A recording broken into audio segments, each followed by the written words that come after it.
Au cœur de l'Afrique de l'Ouest, dans un petit village nommé Tankodogo, une légende se transmet de génération en génération. Cette légende parle d'un masque ancien, connu sous le nom de le masque maudit. Ce masque, selon les anciens, possédait des pouvoirs surnaturels et était maudit, capable de plonger quiconque le portait dans une spirale de malheur et de souffrance sans fin. Un jour, un jeune homme courageux nommé Kofi, connu pour son intrépidité et sa curiosité sans borne, entend parler de cette légende lors d'un rassemblement autour du feu. Les anciens du village, sous la lueur dansante des flammes, raconte l'histoire du masque avec des voix graves et mystérieuses. Intrigué par les récits des anciens, Kofi décide de partir en quête du masque pour prouver que ce ne sont que des superstitions. Ses amis et sa famille tentent de le dissuader, mais sa détermination est inébranlable. Parmi eux, sa meilleure amie Nia, sage et protectrice, essaie désespérément de l'en empêcher, mais en vain. Kofi prépare son voyage, rassemblant des provisions et des outils pour sa quête. Il consulte les anciens du village pour obtenir des conseils sur les dangers potentiels de la forêt et des régions qu'il devra traverser. Avant son départ, Nia lui donne un talisman, un petit symbole de protection qu'elle a reçu de sa grand-mère. Porte-le toujours avec toi, dit-elle avec des larmes dans les yeux. Kofi promet de faire attention et de revenir sain et sauf. 84 le jour du départ, le village tout entier se rassemble pour souhaiter bonne chance à Kofi. Les anciens lui offrent des bénédictions et les jeunes lui chantent des chants de courage. Kofi, bien que déterminé, ressent le poids des attentes de son village sur ses épaules. Après des jours de marche à travers la forêt dense, Kofi rencontre divers défis, des animaux sauvages, des rivières en crue, et des nuits froides passées sous les étoiles. Il fait des rencontres avec des esprits de la forêt qui tentent de le décourager, mais il reste ferme dans sa mission. À un moment,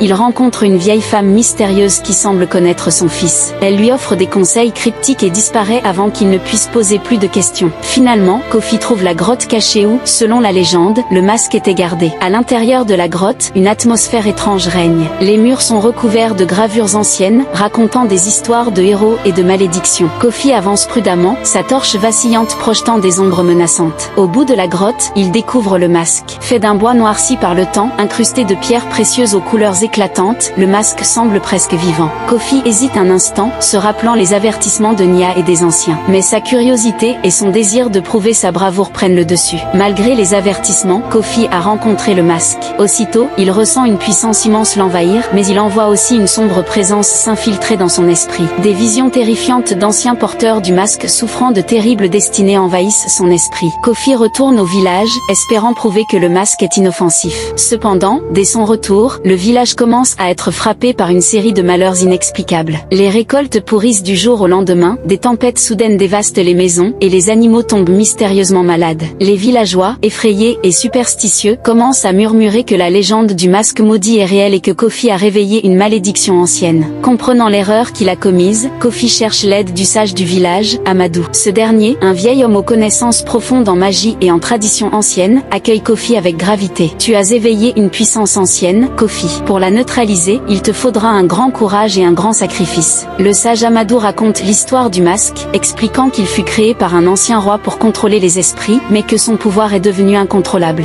La seule façon de briser la malédiction est de réaliser un rituel complexe lors de la pleine lune. Ce rituel nécessitera un sacrifice, et Kofi devra prouver sa pureté d'âme et son dévouement au bien-être de son peuple. Kofi passe des jours à se préparer mentalement et spirituellement pour le rituel. Nia reste à ses côtés, offrant soutien et réconfort. Lors d'une nuit de pleine lune, Kofi, accompagné de Nia et du sage Amadou, se rend dans la forêt sacrée. Il dessine des symboles anciens sur le sol et récite des incantations en vieil adinkra. Le masque, placé au centre des symboles, commence à vibrer et à émettre une lumière aveuglante. Les esprits de la forêt apparaissent, formant un cercle autour du groupe, observant en silence. Pour briser la malédiction, Kofi doit offrir son propre esprit aux esprits en colère du masque. Avec une résolution ferme et le cœur lourd, il accepte son destin. En un instant, le masque se désintègre en une poussière lumineuse, emportant avec lui la malédiction. Kofi s'effondre, épuisé mais en paix, tandis que les esprits s'évanouissent dans la nuit. Avec la malédiction levée, le village retrouve sa tranquillité. Les récoltes repoussent, les animaux se rétablissent, et la paix revient. Les villageois célèbrent la fin des malheurs et rendent hommage à Kofi pour son courage. Nia, tenant toujours le talisman de protection, veille sur son ami, reconnaissante pour son sacrifice. Les années passent, et Kofi, bien que changé à jamais par l'expérience, est salué comme un héros. Il a prouvé que le courage et le sacrifice peuvent surmonter les plus sombres malédictions. Devenu un ancien sage à son tour, il raconte son histoire aux jeunes générations, autour du feu, sous la lueur dansante des flammes. Le masque maudit devient une légende de plus, un rappel éternel de la force et de la sagesse nécessaires pour affronter les ténèbres.